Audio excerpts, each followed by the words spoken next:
Hey everyone, welcome back to BDG Reviews, night 3 of the 31 Days of Horror. What I've got for you tonight's a review of the movie Night of the Reaper. You can catch this on Shudder. It's also probably streaming somewhere else, I don't know.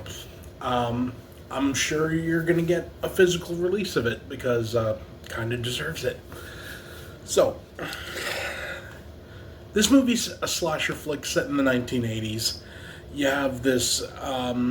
it opens up with this girl she's babysitting, and she ends up getting killed by like a masked killer.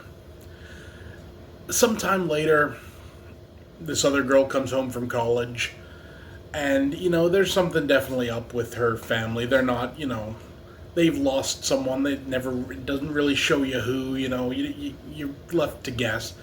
And her friend is gonna babysit for the sheriff. The sheriff's lost his wife in a car accident, and this girl kind of likes the sheriff, so then she gets sick. She can't make it, so she talks to her friend who's come back from college and says, like, can you cover this? She agrees. She's gonna go look after the kid. In the meantime, the sheriff is getting these packages. Each one has a videotape in it.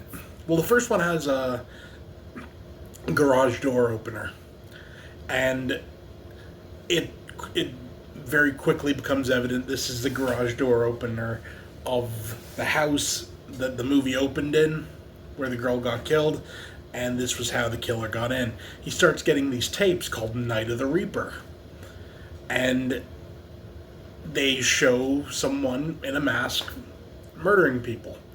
He quickly figures out, that the first one was this guy, and he's like that's that guy. A couple of years ago, he died, and they said it was an accident, but he always felt kind of weird about it.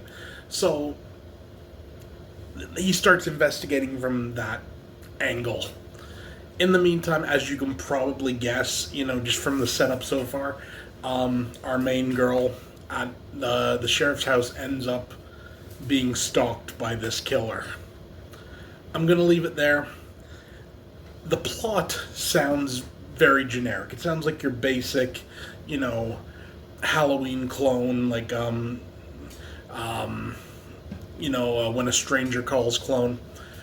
But it takes a turn.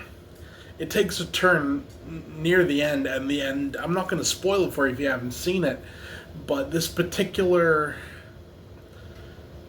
twist that they have going on, well, I found to be very effective. Let's put it this way, I had a rating for this movie set while I was watching it. Then this ending came, and it's pushed it up a notch. So before the rating, this was a 7 out of 10. I dug it. I thought it was a really classic slasher, 80s slasher flick. Now that I've seen the ending, this is going up to an 8. I definitely recommend this one. If you get the chance, see it. You can... Honestly, I'll say this. There are a lot of slasher clones in the world, But there are a few, every now and then, that just, they take what and they twist it just enough to make something special. And this was something special. I really enjoyed this movie, and any movie that ends with Blue Oyster Cult's Don't Fear the Reaper playing over the credits, I automatically love. So that's another point in its favor. 8 out of 10, Night of the Reaper, definitely recommend it.